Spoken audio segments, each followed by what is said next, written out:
Life, the business of handling something that is the basis of all wealth. The basis of all wealth is not your certificate. You are in a business that has to do with the basis of all wealth, the heritage of the wise, the heritage of the prudent. You are in a business that has to do with the proud man's, the joy of everyone. It is the proud man's joy and the proud man's comfort. You are in a business that has to do with the rich man's prize, the right hand of capital. You are in the business which banks respect. They don't respect certificates. You are in the business which it is your silent partner, but it makes you successful.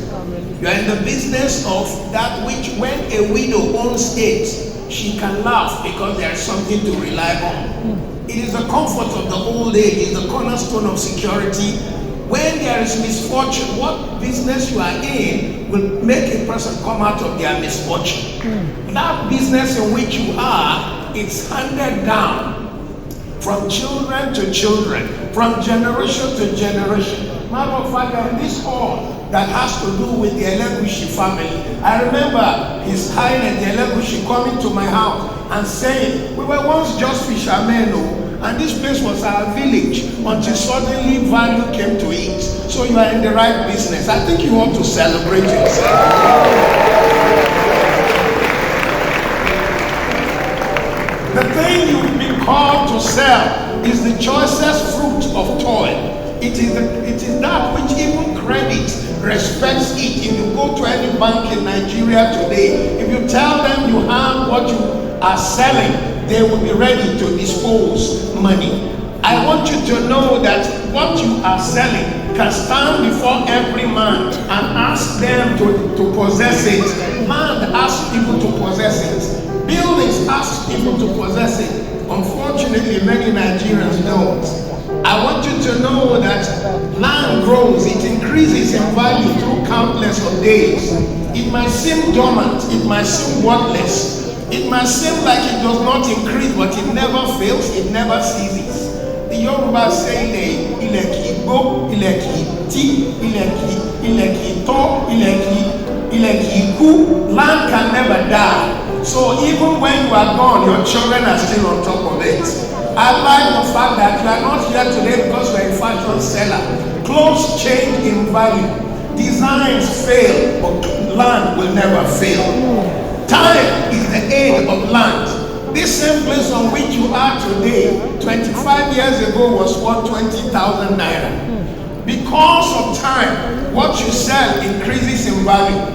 Population heaps gain on land. Why is Lagos land more expensive than anywhere in Africa? In case you don't know, the highest, most expensive spot to buy in Africa is in Lagos. Second spot is Cairo. Third spot is Johannesburg. Fourth spot is Abuja. Fifth spot is Port Harcourt. The rest follows. So you are in the business of handling something that gains value. Fire cannot kill what you are selling. Fire cannot destroy what you are selling. And the people who possess it, they become envied by those who don't have it. You are in the business of selling something which does not decay. Centuries find it still younger. It was here before you came. It will be here after you are gone, and it will still carry more value. It is such a wise step that you are selling something that is the foundation of banks, a producer of food, the basis of all wealth throughout the world.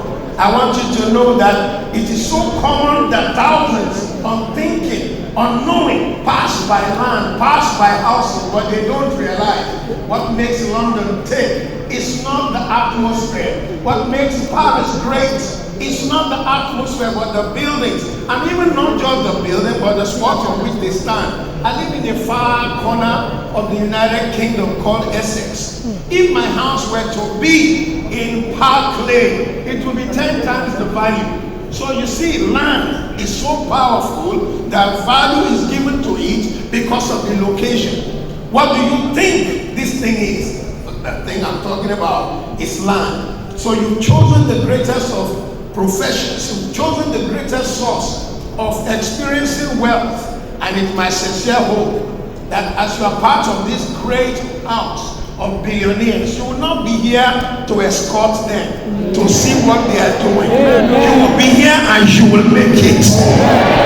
You will be here and you will change. You will change your mindset. You will change the way you see. You will understand exponential success. This afternoon is such a great privilege to be able to speak to you. And as it makes an impact on your mind. Exponential growth is going beyond incremental success. What is incremental success? 1 plus 1 is 2. 2 plus 2 is 4. That is increments. 4 times 10 is 40. It is still incremental. But when you go from 1 to 1,000, that is exponential. Sometimes all that changes is where you move the dot. If you write a 1 and 10 zeros, where you put the dot determines the increment. I know that you understand what I'm talking about. You are at a point where you are coming to the end of the year and you are about to enter a new year. If you sold one land, one property this year, and you sold 2 next year, that is not exponential. That is incremental. This afternoon, it is about challenging your mind to think beyond the regular. I like you to say beyond the regular. Please say it again, beyond the regular. Beyond the regular. I like you to touch yourself and say, I will think beyond the regular. I will think beyond the regular. Look at me, look at me, look at me. The greatest challenge of the African person and the Nigerian person is that we easily look for comfort zones and live in comfort zones. You need to see yourself as a person who is able to experience exponential success. They can go to the next slide. Let me just say, I think I'll just be speaking because so incremental minds focus on making something better. That's increase. They just want to make something better. They add a little here, add a little there. But exponential success is about going beyond that level. The exponential mind, number 3, focuses on making it different, exponentially successful in such a way that it commands attention. So the 7-year-old, 6-year-old, 4-year-old, and 3-year-old don't even know they already own houses. I wish my father did that. We lived in the worst houses. The house everybody rejected. I grew up in the army barracks.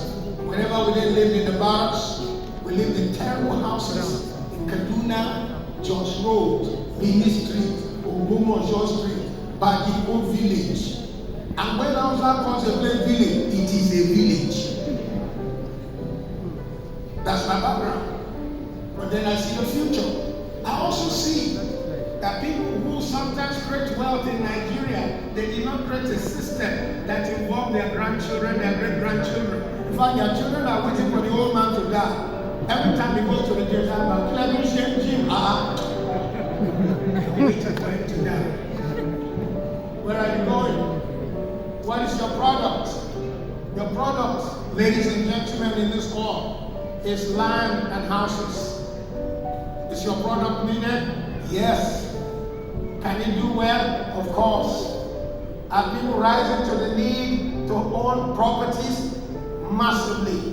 Can BRG be exponentially successful? You people have not even started. You are just about to hit town. Nigeria will hear from you. And the world will hear from you. It's just that you better begin to define. I have the 9 C's I'm going to give you. The first one is clarity. You need to have a clarity of what you want, where you're going, what is your product, who is your customer, who is